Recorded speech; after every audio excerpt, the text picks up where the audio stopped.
নমস্কার। গল্প সফরে আপনাদের স্বাগত।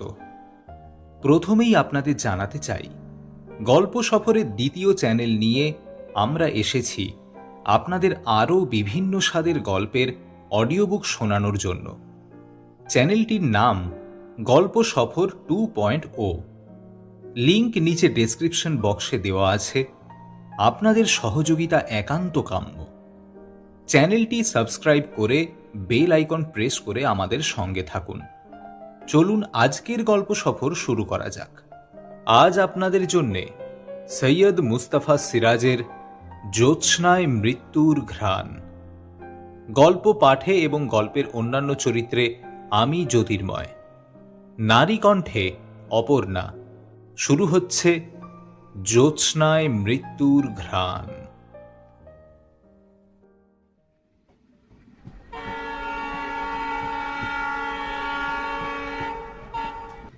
কেকরাডিহাকে নেচার্স ডেন বলা চলে। ভদ্রলোক মিটিমিটি হেসে বললেন, অপূর্ব মনোরম জায়গা, কিন্তু উনি হঠাৎ থেমে গেলে বললাম, কিন্তু কি? নামটা বড্ড বিচ্ছিরি, তাছাড়া ওর কথার ঢংটিও বিচ্ছিরি। একটি বাক্য বলেই যেন সাসপেন্সের আলপিন দিয়ে একটু খোঁচা। বিরক্তি চেপে বললাম, তাছাড়া কি? একটু চুপ করে থাকার পর ফিক করে হাসলেন। নামেই মালুম। শেক্সপিয়ার যদিও বলেছেন নামে কি আসে যায়। যায়, কোনো কোনো ক্ষেত্রে যায়। ট্রেন তখন একটা পাহাড়ের সুড়ঙ্গে সবে ঢুকেছে। গতিও মন্থর। কামরা গাঢ় অন্ধকারে ডুবে গেল। অন্ধকারে ওর কথা অবশ্য থামল না। এই যে দেখুন, আমি যাচ্ছি চরডিহায়, ঘন জঙ্গল এলাকা। সেখানে বসতি একেবারে কম, মানুষজনও কম। একটা কাঠগোলা, কিছু গোপ, মানে যাদের গরু মোষ ছাগল আছে আর কি। চাষবাস কদাচিৎ। খুব সজ্জন মানুষ সব। তাহলে চোর শব্দটা কেন? মাঝে মাঝে বাঘের উৎপাত হয়। এখন বাঘটাকে যদি গরু চোর বলা যায় তাহলে আর কথা নেই। চোরডিহা নামটা মানিয়ে যায়।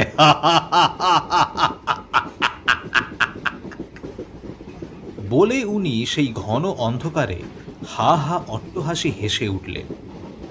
এমন বিকট হাসি অন্ধকারে বড় অস্বস্তিকর।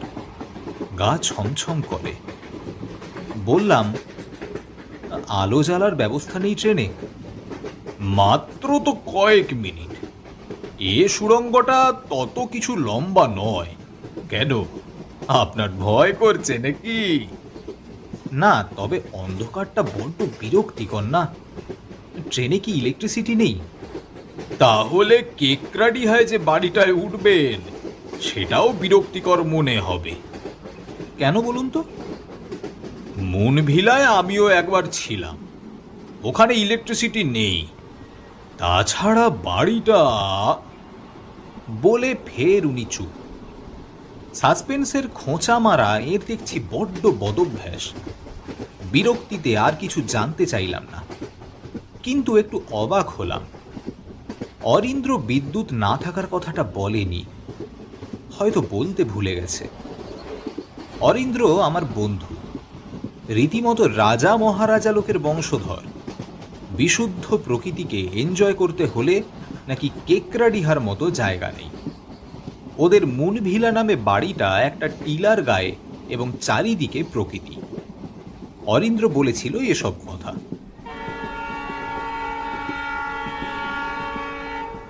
ট্রেন সুড়ঙ্গ পেরোলে দিনের আলো এসে ঢুকলো আবার। ভদ্রলোক তার লাগেজ গোছাতে ব্যস্ত হলেন। আসানসোলে এই ট্রেনে ওঠার পর ওর সঙ্গে আলাপ হয়েছিল। উনি শিকারী, নাম প্রশান্ত সিংহ। খুব আমোদে স্বভাবের মানুষ। বলেছিলেন, স্বয়ং সিংহ হয়েও সিংহ টিংহ মারার সুযোগ পাইনি মশাই। গুজরাটের গির জঙ্গলে এক দঙ্গল সিংহ আছে, কিন্তু একে হাঁদা ভোঁদা, তাই গভর্নমেন্টের পোষ্য। তবে বাঘ মেরেছি। ত্রিপুরার জঙ্গলে একটা গুন্ডা হাতি মেরেছিলাম, কাজেই নিজেকে সিংহ ভেবে গর্বিত হই। চোরডিহার জঙ্গলে বাঘ আছে। সম্প্রতি একটা বাঘ খুব উৎপাত করছে, তাকে মারতেই উনি যাচ্ছেন। একটা শটগান আর একটা রাইফেল দুটো কাঁধে আটকে প্রকাণ্ড ব্যাগ হাতে উনি দরজার দিকে এগোলেন। ট্রেন চোরডিহা স্টেশনের ডাউন সিগন্যাল পেরোচ্ছিল। ঘুরে মুচকি হেসে বিদায় সম্ভাষণ জানিয়ে বললেন, কেকরাডিহায় দেখা হতেও পারে, অবশ্য যদি বাঘটাকে মারতে পারি তবেই। যাই হোক, একটু সাবধানে থাকবেন। কথাটা শুনে চমকে উঠলাম। এবার সাসপেন্স নয়, শাসানি। কিন্তু প্রশ্ন করার সুযোগ পেলাম না। শিকারী ভদ্রলোক ট্রেন থামার সঙ্গে সঙ্গেই নেমে প্ল্যাটফর্মে হন্তদন্ত হয়ে হাঁটতে থাকলেন। ওর শেষ বাক্যটি বড্ড অস্বস্তিকর। তাছাড়া নামেই মালুম বলতে কি বোঝায়? মন থেকে অস্বস্তিটা ঝেড়ে ফেলার চেষ্টা করছিলাম। তাছাড়া বাড়িটা মানে কি? ভূতটুত আছে বুঝি? মনে মনে হেসে ফেললাম। এই মহাকাশ যুগে ভূত! ট্রেনের গন্তব্য গয়া। ফার্স্ট ক্লাসে আরও দুজন যাত্রী। চেহারা হাব ভাব দেখে ব্যবসায়ী মনে হয়েছিল। হোঁতকা গোবদা মানুষ, দুজনেই ঢুল ছিলেন। আর একটা সুড়ঙ্গ এলো। আবার সেই দম আটকানো অন্ধকার এবং গা ছমছম। কিন্তু এ সুড়ঙ্গটা যেন শেষ হচ্ছে না। বারবার ট্রেনের তীক্ষ্ণ হুইসেল, চাপা গুম গুম শব্দ, একটানা গাঢ় অন্ধকার। এসব সুড়ঙ্গে তো আলো থাকার কথা। ভাবলাম চোরডিহার চোরেরা এসেই বাল্বগুলি খুলে নিয়ে গেছে। তা শিকারী ভদ্রলোক যাই বলুন, অথবা এলাকা এখনো বিদ্যুৎ পায়নি, পাওয়ার কথাও নয়। পাহাড় আর জঙ্গল, জঙ্গল আর পাহাড় দুধারে। কাছাকাছি বসতিও চোখে পড়েনি। যদি বা পড়েছে, সেও নেহাত দেহাতি গ্রাম। আদিম ধরনের ঘরবাড়ি, মানুষজনও গরিব। কতক্ষণ পরে সুড়ঙ্গ শেষ হলো। আবার একটা স্টেশন এলো। নিছক হল্ট, জনমানুষহীন নিচু প্ল্যাটফর্ম। কিন্তু আমাকে অবাক করে পাখির মতো আলতো পায়ে এক যুবতী উঠে এলো কামরায়। ছিমছাম, স্মার্ট, ফর্সা, এবং এমন ফর্সা যার সঙ্গে পাতা চাপা ঘাসই তুলনীয়। তাই পাণ্ডুর বলা চলে। জন্ডিসের রুগী নাকি? কখনো না। ছটফটে, চঞ্চল, সতেজ। কালিদাস বর্ণিত সেই চকিত হরিণী প্রেক্ষণা, নিম্ন নাভি, পিনোন্নত পয়োধরা ইত্যাদি মনে পড়ে গেল। পরনে ফিকে নীল শিফন জর্জেট শাড়ি আর ম্যাচিং চাইনিজ ছাঁট ব্লাউজ। কামরা সৌন্দর্যময় সুগন্ধে ভরে গেল। ব্যবসায়ী দুজনের অবচেতনায় তার তীক্ষ্ণ বিচ্ছুরণ ঘটে থাকবে, কারণ দুজনেই চোখ খুলেছেন এবং সোজা হয়ে বসলেন। জানলার দিকে ঘুরে আবার প্রকৃতি দর্শনে মন দিলাম। Excuse me. দ্রুত ঘুরে দেখি আমি তার লক্ষ্য। ভ্যাবার মতো হেসে বললাম, হ্যাঁ হ্যাঁ বলুন। আপনি কি গয়া যাবেন? না, কেকরাডিহা। বাহ, তাহলে তো একজন সঙ্গী পাওয়া গেল। আপনি কেকরাডিহা যাচ্ছেন? যুবতী ঠোঁটের কোণে হেসে মাথাটি একটু নাড়ল। ব্যবসায়ী দুজনের একজন বলে উঠলেন, তা আপ ইহা জঙ্গলি হল্ট মে কাহা গই থি ম্যাডাম? জরা সা ঘুমনে। যুবতী আবার আমার দিকে ঘুরল। কেকরাডিহা কেন যাচ্ছেন? প্রশ্নটা সোজা চার্জ, যেন মহিলা দারোগা। তবু সৌন্দর্য এবং যৌবনের মর্যাদা রক্ষায় আস্তে আস্তে বললাম, এই জাস্ট সাইট সিইং। নেচার লাভার বলতে পারেন, আমিও তাই। ও, ও কি, আমি প্রকৃতির সঙ্গে নিজেকে মিশিয়ে দিই মাঝে মাঝে। কখনো বেরিয়ে আসি, ভয় পাই। There is something very crude in the nature that's dangerous, strange. আপনাকে বোঝাতে পারবো না। এই দার্শনিক তত্ত্বটত্ত্ব শুনে একটু সম্ভ্রম জাগল। শুধু বললাম, তাই বুঝি? একটু হেসে বললাম, আপনি কি স্কুল টিচার নাকি অধ্যাপিকা? কেন, কেন এ কথা বলছেন? এবার কণ্ঠস্বরে ঈষৎ নম্র ব্যাকুলতা ছিল, যেন সেন্টিমেন্টে আঘাত দিয়ে ফেলেছি। বললাম, আপনার চিন্তা ভাবনার ডেপথ দেখেই। যুবতী হাসল। Oh no no, just a simple idea, association of the nature. আপনি একজন নিরক্ষর জঙ্গলি মানুষকে জিজ্ঞেস করুন, সেও বলবে the nature speaks to man. প্রকৃতি কথা বলে, যে কাছে থাকে সে বোঝে। আপনার নামটা জানতে পারি কি? শিওর, পর্ণা চৌধুরী। একটু ইতস্তত করে বললাম, কেকরাডিহার মুনভিলার চৌধুরীদের সঙ্গে আপনার কোনো সম্পর্ক নেই তো? আছে, অরিন্দ্র চৌধুরীকে তাহলে চেনেন? খুব, আমার মাস্তুতো দাদা। নড়ে উঠলাম। My goodness! অরিন্দ্র আমার বন্ধু, আমি মুনভিলাতেই যাচ্ছি। পর্ণা হঠাৎ ঠোঁট কামড়ে ধরল, আমার দিকে কেমন যেন চোখে তাকিয়ে রইল। কিছুক্ষণ পরে চাপা শ্বাস ফেলে বলল, বাড়িটায় কেউ থাকে না আর। একজন আদিবাসী খ্রিশ্চান কেয়ারটেকার রেখেছে, সে মাইনে নেয়, কিচ্ছু দেখাশোনা করে না। দূরে বসতি এরিয়ায় থাকে, আপনার অসুবিধে হবে। আপনাদের ফ্যামিলি?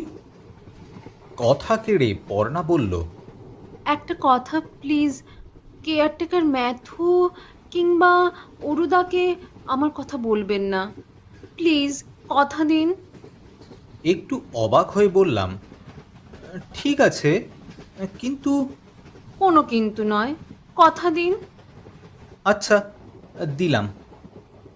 ব্যবসায়ী দুজন ফ্যাল ফ্যাল করে তাকিয়ে কথা শুনছিলেন আর পরস্পর চোখে চোখে কথা বলছিলেন।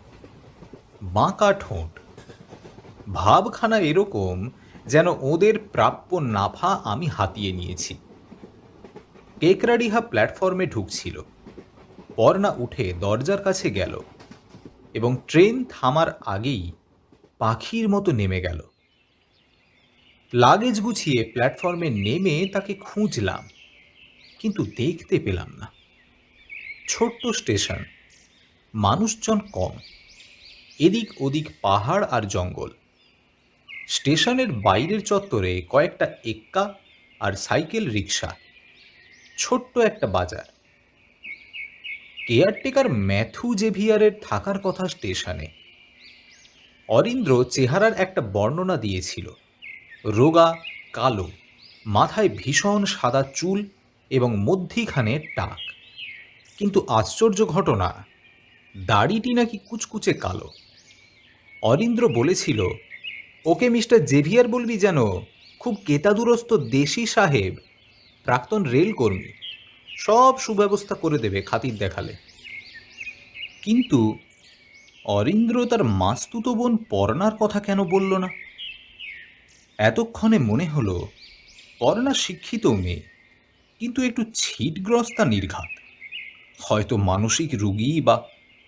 তাই একা একা যেখানে সেখানে চলে যায়, জঙ্গলে ঘোরে। কিন্তু এ তো তার পক্ষে বড্ড বিপজ্জনক। ফ্যামিলিতে কি ওকে শাসন করার মতো কেউ নেই। নিশ্চয়ই নেই, কিংবা আছে। পর্ণা তাদের চোখের আড়ালে এভাবে হয়তো ঘুরে বেড়ায়, তাই আমাকে নিষেধ করেছিল। একটা সিগারেটের দোকানের সামনে যেতেই বাঁকের মুখে সাইকেলে একজনকে দ্রুত আসতে দেখলাম। কাছাকাছি আসতেই মনে হলো ম্যাথু জেভিয়ার না হয়ে যান না। ডাকলাম, মিস্টার জেভিয়ার। হ্যাঁ, তিনি। রীতিমতো ভদ্রলোক এবং দেশি সাহেব। স্যুট পুরনো হলেও স্যুট, টাইটা অবশ্য নতুন, টুপিটা জীর্ণ। সাইকেল থেকে নেমে জোরালো হ্যান্ডশেক করে বললেন, ভেরি সরি স্যার, আপনার রুম গোছাতে একটু দেরি হয়ে গেল। রান্নার জন্য লোক খুঁজে খুঁজে সারা, তেমন কাউকে পেলাম না। Oh no no, don't worry sir, আমি আছি। আমি আপনার সেবা করতে পারলে ধন্য হব। তবে ভেরি লোনলি প্লেস। লোনলিনেস যাদের পছন্দ তারা মনভিলাকে ভালো না বেসে পারবেন না। Just silence is golden. Xavier একটু বেশি কথা বলেন, সেটা ঠিক, তবে মানুষটিকে ভালো লাগলো। Silence is golden. জেভিয়ারের মুখ থেকে উচ্চারিত পুরনো এই বিলিতি প্রবচনটি মাথার ভেতরে ধ্বনিত হয়েছিল বাড়িটাকে দেখার সঙ্গে সঙ্গেই। সত্যিই কি মুনভিলা প্রতীক সাইলেন্স, সুবর্ণ মৌন? জীর্ণ স্থাপত্যটি সারা ধূসর শরীরে শব্দময়। সে ভাষা আমি বুঝি না, তেমনি এক আদিম কোনো ভাষায় যেন কথা বলছে। শুনছি, কিন্তু বুঝতে পারছি না। আর পর্ণা বলেছিল, পা তুললেই ঘাস গজায়, প্রকৃতি সর্বগ্রাসী। বাড়িটার সামনের দিকটায় কবেকার মেরামতের কিছু ছাপ, পেছন দিকটা প্রকৃতি যেন গিলে খাচ্ছে। কার্নিশে গাছ, দেওয়ালে হিংস্র শেকড় বাকড়। তারপর জঙ্গল হয়ে ওঠা লনের দিকে তাকাতেই অস্বস্তি জাগল। প্রতিটি গাছ যেন ভীষণ জৈব, ক্রূর চোখে আমাকে যেন তাকিয়ে দেখছে। অক্টোবরের শ্যামলা চারিদিকে, সেই শ্যামলতাকে কেন যেন নির্দয় দেখাচ্ছে। প্রতি মুহূর্তে মনে হচ্ছে পেছনে কোনো আততায়ীর পায়ের শব্দ, এবং মুখ ঘোরাতেই সে অশরীরী। স্যার, জেভিয়ার এসে ডাকলেন। হঠাৎ ডাকে চমকে উঠেছিলাম। জেভিয়ার বললেন, লাঞ্চ রেডি স্যার। তারপর একটু হাসলেন। Anything wrong sir? না তো। আপনাকে তখন বলেছিলাম না স্যার, লোনলিনেস কখনো অসহ্য হয়ে ওঠে। Take it easy sir. আচ্ছা মিস্টার জেভিয়ার, এ বাড়িটার নাম মুন ভিলা কেন? জেভিয়ার আঙুল তুলে নিচের দিকটা দেখালেন। Just look and you will understand. ওই ছোট্ট নদীটা স্যার, কি দেখছেন বলুন? চন্দ্রকলার মতো, দ্য ক্রিসেন্ট মুন। ঠিক তাই। জেভিয়ার বিনীতভাবে বললেন, যদি দয়া করে লাঞ্চ খেয়ে নেন ভালো হয়। আমাকে একবার বেরোতে হবে কিছুক্ষণের জন্য। রান্নাটা বিলিতি ধাঁচের হলেও মন্দ নয়, খিদেও পেয়েছিল। জেভিয়ার চলে গেলে সেকেলে উঁচু খাটের ওপর শুয়ে পড়লাম। ট্রেন জার্নিতে যথেষ্ট ক্লান্ত, তারপর যে কখন ঘুমিয়ে পড়েছি। দরজা ভেজানো ছিল, সেটা ক্যাঁচ করে শব্দ হয়ে খুলে যাওয়ার জন্যই হয়তো ঘুমটা ছিঁড়ে গিয়েছিল। তাকিয়ে রইলাম। বাইরে তখন নরম বিকেল। বাতাসের চাপেই কি দরজাটা খুলে গেছে? হু হু করে বাতাস ঢুকছে ঘরে। তারপরেই তীব্র সেন্টের আভাস পেলাম। ট্রেনে দেখা পর্ণার সেই সৌরভ। ঝটফট উঠে বললাম, পর্ণা নাকি? বললাম নয়, মুখ দিয়ে কথাটা যেন বেরিয়ে গিয়েছিল, কিন্তু কেউ সাড়া দিল না। অথচ একই সুগন্ধ, ঝাঁঝালো, তীক্ষ্ণ। চটিতে পা গলিয়ে এবার নিজের ইচ্ছায় ডাকলাম, পর্ণা, পর্ণা। কারণ সে নিশ্চয়ই কাছাকাছি কোথাও এসে গেছে। খেয়ালি বা ছিটগ্রস্ত মেয়ে, তাই আমার সঙ্গে লুকোচুরি খেলছে হয়তো। একধারে বাথরুম, অন্য দুদিকে দরজা বন্ধ আরো ঘর। পর্ণা কি বাথরুমে এসে ঢুকেছে? বাথরুমের দরজাটা ভেজানো। একটু ইতস্তত করে দরজায় চাপ দিলাম, খুলে গেল, কিন্তু কেউ নেই। অথচ ঘর ভরা দুর্দান্ত সৌরভ। আর ক্রমশ এতক্ষণে সেই সৌরভ মেয়েদের চুলের ঘ্রাণের মতো আকর্ষণ করছে। চাপা আর আকুল কণ্ঠস্বরে আবার ডাকলাম, পর্ণা, পর্ণা। সহসা সুগন্ধটা মিলিয়ে গেল। লজ্জিত বোধ করলাম। ছি ছি, এ কি রূপান্তর আমার মধ্যে! সমস্ত ভব্যতাকে এই জীর্ণ পুরনো বাড়িটাই কি ঘষে তুলে ফেলতে চাইছে আমার চেতনা থেকে? বেরিয়ে গেলাম। হালকা গোলাপি রোদ্দুরের গায়ে নীলাভ ধূসরতার মতো কি এক রং। হয়তো এখনই কুয়াশা ঘনিয়ে আসছে, ঢেকে দিতে চাইছে ক্রূর ও ভয়ালো বৃক্ষলতাকে। তাদের জৈবতাকে বিষাদের আড়ালে সরিয়ে ফেলতে চাইছে।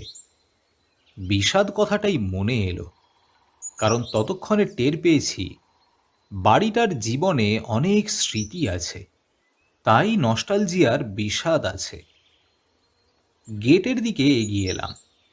ঢালু ঘাসে ঢাকা জমির নিচের নদীটির সঙ্গে গিয়ে মিশেছে। তীব্র স্রোতের চাপা বিষণ্ণ শব্দ কানে এলো। তারপর বাঁ দিকে কিছুটা দূরে একটা গাছের তলায় আবিষ্কার করলাম পর্ণাকে। সে জলের দিকে তাকিয়ে দাঁড়িয়ে আছে। চেঁচিয়ে ডাকলাম, পর্ণা। পর্ণা মুখ তুলে তাকালো। কোমল রোদ্দুরে তার সুন্দর দাঁতগুলো ঝিকমিক করে উঠল। গেট খুলে ঢালু সংকীর্ণ রাস্তায় পৌঁছানোর সঙ্গে সঙ্গে আশ্চর্য, পর্ণা হঠাৎ গাছপালার আড়ালে উধাও হয়ে গেল। থমকে দাঁড়িয়ে গেলাম। তাহলে মেয়েটি কি সত্যি সাইকিক রোগী? নিচে রাস্তার বাঁকে জেভিয়ারের টুপি দেখা গেল।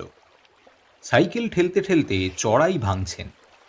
কাছাকাছি এসে বললেন, good evening sir, anything wrong? আস্তে করে বললাম, না। চলুন, লনে চেয়ার পেতে দিচ্ছি, বসবেন বরং। সরি স্যার, ভালো চায়ের খোঁজে বেরিয়েছিলাম। Hopeless. Kekradiha is going to die day by day. Nothing good anywhere. All full of the evil. Xavier সকৌতুকে হাসছিলেন। তারপর আমি নিচের নদীর ধারে সেই গাছটার দিকে বারবার ঘুরে তাকাচ্ছি লক্ষ্য করে বললেন, ওখানে শ্মশান, আর ওই যে ছোট্ট টিলাটা দেখতে পাচ্ছেন, ওটা ক্রিশ্চিয়ান সিমেট্রি। আশা করি আমাদের চার্চের ক্রসও দেখতে পাচ্ছেন ওই যে গাছপালার ফাঁকে। পর্ণার কথা জিজ্ঞেস করতে গিয়েও পারলাম না। পর্ণা নিষেধ করেছিল বলেও না। গেটে ঢোকার মুখে আবার পিছু ফিরতেই নিচের দিকে ঝোপের আড়ালে পর্ণাকে দেখলাম। ঠোঁটে আঙুল, ইশারায় জেভিয়ারকে দেখিয়ে হাত নাড়ছিল। তারপর আবার উধাও। কিছুক্ষণ পরে লনে বসে চা খাচ্ছি। জেভিয়ার এসে কুণ্ঠিত মুখে বললেন, আমি দুঃখিত স্যার, আপনার ডিনার রেডি, রেখে যাচ্ছি। আপনাকে রাত্রে সঙ্গ দিতে পারছি না, আপনাকে একা একা থাকতে হবে। Oh no no, don't worry sir, আসলে আমার স্ত্রী অনেকদিন থেকে অসুস্থ, তাকে দেখাশোনার লোক নেই। না না, আমি একা থাকতে পারবো, আপনি ভাববেন না। জেভিয়ার একটু হাসলেন। খুব পুরনো বাড়ি, পুরোটা মেরামত হয়নি, প্লাস্টার খসে পড়ার শব্দ শুনলে ভয় পাবেন না। পেছনকার ঘরগুলোকে ছুঁচো চামচিকেরা দখল করে ফেলেছে। রাত্রে ওরা উৎপাত করতে পারে। আর একটা কথা, কেউ ডাকলে যেন দরজা খুলবেন না। চোর ডাকাত আছে নাকি? সে আর কোথায় নেই। তবে এনিওয়ে, বাইরে যা কিছু ঘটুক, যেন দরজা খুলে বেরোবেন না। আচ্ছা মিস্টার জেভিয়ার, জংলি জানোয়ার আছে নাকি এইসব জঙ্গলে? শেয়াল আছে। অবশ্য ওই যে নদীর ওপারের টিলা, ওখানে নাকি একটা সম্বর আছে। রাত্রে ডাক শোনা যায়। আমি কিন্তু শুনিনি স্যার। জেভিয়ার চলে গেলেন কিচেনের দিকে। দিন শেষের ধূসরতা ঘনিয়েছে। লনের ডান দিকে বিধ্বস্ত ফোয়ারা ঘিরে প্রকাণ্ড গুল্মলতা। আবছা একটা মূর্তি ভেসে উঠল সেখানে। পর্ণা! সঙ্গে সঙ্গে চাপা স্বরে ডাকলাম, পর্ণা, পর্ণা! জেভিয়ার বুড়োর যেন জন্তুর কান। কিচেন থেকে সাড়া দিলেন, just a minute sir. Parna মুছে গেল অমনি। জেভিয়ার সাইকেলে চেপে চলে যাওয়ার পর পর্ণার প্রতীক্ষায় ছটফট করছিলাম। বারান্দায় বসে বারবার টর্চের আলো ফেলছিলাম। ভাবছিলাম এবার ওকে দেখে প্রকৃতি কন্যা বলে সম্ভাষণ করব। তারপর মনে হলো সন্ধ্যার পর আর কি ওকে বাড়ি থেকে বেরোতে দেবে, অথবা বসতি থেকে দূরে এই মন ভিলায় রাতের দিকে কেনই বা সে আসবে। আমি তার প্রেমে পড়তেই পারি, সে কেন পড়তে যাবে? নদীর ওপারে টিলার মাথায় কতক্ষণ পরে চাঁদ উঠল। কুয়াশা তার জ্যোৎস্নাকে নিষ্প্রভ করে দিল। নিচের দিকে একদল শেয়াল ডাকাডাকি করে সহসা থেমে গেল। একটা পেঁচা ক্যাঁও ক্যাঁও শব্দ করতে করতে মুনভিলার ওপর দিয়ে চলে গেল। ক্রমে টের পেলাম জীবজগতে সাড়া পড়ে গেছে। পোকামাকড় ডাকছে, কখনো মাথার ভেতর, কখনো পারিপার্শ্বিকে আশ্চর্য প্রাকৃতিক সিম্ফনি অর্কেস্ট্রা। আর কোনো মৌন নেই, শুধু শব্দ, ধ্বনিময়তা। বৃক্ষলতা থেকে শিশির পড়ার শব্দগুলিও স্পষ্ট শুনতে পাচ্ছি। কিন্তু নির্জনতা বড় অসহ্য। পর্ণা যদি আসতো। 8টা বাজলে কিচেনে হ্যারিকেনের আলোয় ডিনার খেয়ে নিলাম। খাদ্যের ব্যাপারেও জেভিয়ার ব্রিটিশ ঐতিহ্যের পক্ষপাতী, তবে আমি একেবারে ভেতো বাঙালি। কাল বরং ওকে বলবো ডাল ভাত আর এক টুকরো মাছই আমার জন্য যথেষ্ট। কিচেন বন্ধ করে তালা এঁটে হ্যারিকেন হাতে আমার ঘরে ফিরলাম। সিগারেট টানতে টানতে আবার পর্ণার প্রতীক্ষা। কোথাও রাত পাখি ডাকতে লাগলো। দরজা বন্ধ করে হ্যারিকেনের দম কমিয়ে খাটের তলায় রেখে শুয়ে পড়লাম। জানলাগুলো খোলা রইল। বন্ধ করলে স্বস্তি পাওয়া যেত, কিন্তু বদ্ধ ঘরে শুতে পারি না। একটা পোড়ো বাড়িতে একা রাত কাটানো এই প্রথম। খালি গা ছমছম আর অস্বস্তি। অথচ পর্ণার কথা ভাবতেই কেন যেন মনে হচ্ছে আমি একা নই। মশার উপদ্রব, তাই মশারি আছে। চিত হয়ে শুয়ে যতবার অন্য কিছু ভাবতে যাচ্ছি, পর্ণা মনে এসে দাঁড়াচ্ছে। প্রকৃতি কন্যার লাবণ্য আর সেই ঝাঁঝালো সৌরভ স্মৃতি, যা সমস্ত জীবনকে তছনছ করে দিচ্ছে। কতক্ষণ পরে কোথাও কোনো ঘরের ভেতরে চাপা শব্দে চমকে উঠলাম। শব্দটা ধস্তাধস্তি কিংবা শ্বাস প্রশ্বাসের। জেভিয়ার বলেছিলেন যেন না বেরোই, কিন্তু শব্দটা বাড়ছে। টেবিল চেয়ার পড়ে যাওয়া, কাঁচ ভাঙা, শ্বাস প্রশ্বাসটার বাংময় হয়ে ওঠে। তারপর গোঙানি, ঘড় ঘড়। কি ঘটছে? হুড়মুড় করে উঠে বসলাম। ঘড় ঘড় শব্দটা মৃদু হয়ে আসছে। আর চুপ করে থাকা অসম্ভব। চরম ধরনের আতঙ্ক মরিয়া করে তোলে খুব ভীতু মানুষকেও। তাছাড়া হঠাৎ মনে হলো পর্ণা এসেছিল এবং তাকে অনুসরণ করে কোনো দুর্বৃত্ত ওর ওপর ঝাঁপ দিয়েছে। হিংস্র গর্জনের ভঙ্গিতে চেঁচিয়ে উঠলাম, কে কে? তারপর টর্চ হাতে মশারি ঠেলে বেরিয়ে পড়লাম। ঘরের কোনায় একটা মরচে ধরা বল্লম দেখেছিলাম। বল্লমটা হাতে নিয়ে সেই শব্দটা কোন ঘর থেকে আসছে জানতে কান পাতলাম। পেছন দিকের ঘর থেকে শব্দটা আসছে মনে হলো। প্রচন্ড জোরে লাথি মারলাম দরজায়। কপাটে মচমচ করে উঠল। দমাদ্দম লাথির পর একটা কপাট মড়মড় করে একপাশে ঝুলে গেল। ফাঁক দিয়ে টর্চের আলো ফেলেই আমার মাথা ঘুরে গেল। রক্ত হিম হয়ে পড়ল। দম আটকে এলো। পর্ণাই পুরনো আসবাবপত্রের স্তূপে হেলান দেওয়ার ভঙ্গিতে দুপাশে হাত ছড়িয়ে আছে। শ্বাসনালী ফাঁকা, চাপ চাপ রক্ত। চিৎকার করতে গিয়ে দেখি গলা থেকে স্বর বেরোচ্ছে না। তারপরে সেই ঘরে সৌরভ সহসা ঝাঁপিয়ে এলে ধাতস্থ হলাম। হন্তদন্ত হয়ে আমার ঘরের দরজা খুলে বাইরের বারান্দায় গেলাম। এখনই জেভিয়ারের কাছে যাওয়া দরকার, কিন্তু তার বাড়ি তো চিনি না। বস্তি এলাকায় বাজারে এখনো লোক থাকা সম্ভব।